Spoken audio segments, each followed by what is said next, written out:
Kali ini kita akan membicarakan sesuatu yang sangat menarik, yaitu tentang ibu kota baru yang di wilayah Penajam. Jadi menurut pendapat pribadi, Penajam akan sulit menjadi ibu kota baru yang katanya pada tahun 2024 Penajam itu akan siap untuk menjadi pusat pemerintahan Indonesia. Secara pribadi, pertanyaan pertama adalah siapa yang akan pindah ke sana? Apakah seluruh pegawai negeri di pusat pemerintahan akan pindah ke sana? Apakah pusat pemerintahan yang saat ini ada di DKI Jakarta akan segera bisa memindahkan lebih dari 500.000 orang yang terlibat di seluruh kementerian dan pusat pemerintahan itu bisa pindah dalam waktu 3 tahun ke depan? Tempatnya aja belum jadi, sarananya pun belum jadi.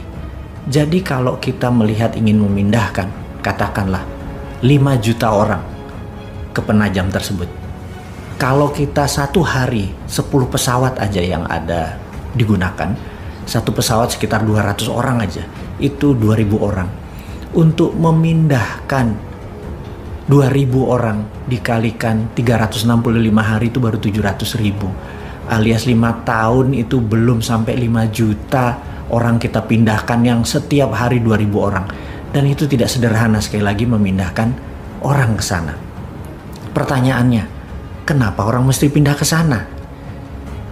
Dalam sejarah umat manusia bermigrasi, terbanyak adalah mereka yang pindah karena harapan tinggal atau harapan hidup di tempat yang lama sudah negatif. Untuk itu mereka memerlukan tempat hajat hidup yang baru, yang harapannya lebih baik, lebih cepat, lebih mudah, lebih sehat, dan lain sebagainya. Apakah di Penajam akan kayak gitu? Apakah di ibu kota baru nanti income seseorang naik 3-4 kali lipat dalam waktu yang cepat? Harapan apa yang ada di sana? Kalau tidak ada harapan yang lebih bagus dari tempat yang lama, siapa yang mau pindah ke sana? Kemudian, membangun infrastruktur. Membangun infrastruktur itu ada infrastruktur yang dasar seperti air, sistem jalanan. Infrastruktur itu bukan sekedar benda berpindah dari satu ke yang lain. Ada banyak sarana kesehatan, dan yang paling parah adalah sarana pertahanan.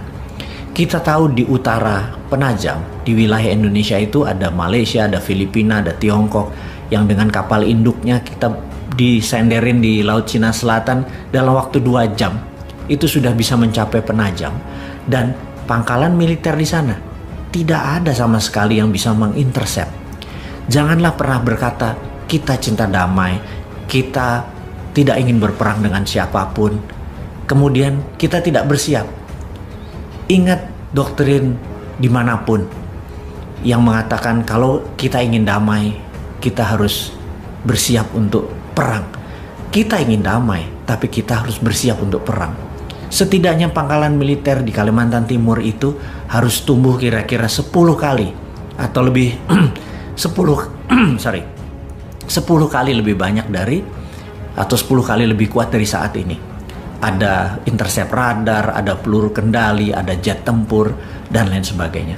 Itu belum ada persiapannya sama sekali. Bahkan Kementerian Pertahanan yang saat ini adalah orang yang ingin mencalonkan dirinya di tahun 2024 untuk menjadi presiden berikutnya, itu pun tidak terlihat di buku putih Kementerian Pertahanan akan membangun pangkalan untuk melindungi ibu kota baru di Penajam sampai tahun 2024. Lah kalau dianya tidak membangun atau tidak menyiapkan, bagaimana kalau kita membangun sana sebagai ibu kota baru? Apakah hanya membangun seperti real estate, seperti Bumi Serpong Damai, seperti Alam Sutra? Itu pun memerlukan 20 tahun lebih baru terasa manfaatnya. Jadi kalau dikatakan ibu kota baru nanti akan jadi tahun 2024, saya bisa katakan itu tidak mungkin. Dan banyak yang terbuai bahwa itu mungkin. Proyek itu yang terakhir yang kita mau tanya adalah, sekali lagi kita mau nanya, bagaimana cara membangunnya? Apakah dengan berhutang seperti selama ini? Saat ini aja 7 tahun itu menghutangnya hampir 5.000 triliun, menjadikan total hutang negara itu hampir 6.500 triliun dan lebih. Ditambah membangun ibu kota baru, itu lebih kali dari 5.000 triliun hanya untuk membangun seluruh infrastruktur di sana dan kesiapan software dan hardware. Kita nggak mungkin membangun kota hanya memindahkan hardware. Di situ harus kayak Wakanda. Di situ harus digital country. Pertama kali menjadi digital ibu kota berdasarkan berbasis teknologi. Dan ini semua tidak siap kita sekarang. Teknologinya asing semua. Membangunnya pakai uang asing. Lalu membangunnya pakai hutang. Di mana kedaulatan bangsa ini? Kalau sebagai proyek mercusuar seperti orang megalomania, ya mungkin aja hal itu bisa dibangun. Tapi sekali lagi, para pejabat di atas dan para pemimpin tertinggi, Anda bukan orang megalomania. Jadi jujur aja, tunggulah masa yang tepat. Saat ini belum tepat. Jadi ada baiknya kita tunda dulu membangun, atau katakanlah tutup aja, tidak usah membangun.